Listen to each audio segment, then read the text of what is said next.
Hey guys, in this video I will show you how to manually add a workout to the Apple Fitness app. Alright, let's begin. If you forgot to start a workout on your Apple Watch, you can manually add it using the Apple Health app. First, open the Fitness app. While you can view your past workouts here, you cannot add new ones. Instead, close Fitness and open the Health app.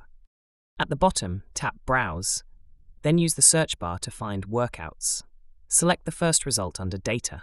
This will display all your recorded workouts. To add a new one, tap Add Data at the top.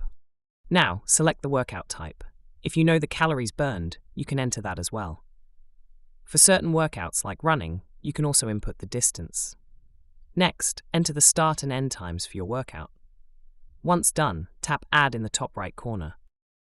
Your manually added workout will now appear in the Fitness app and contribute towards closing your rings.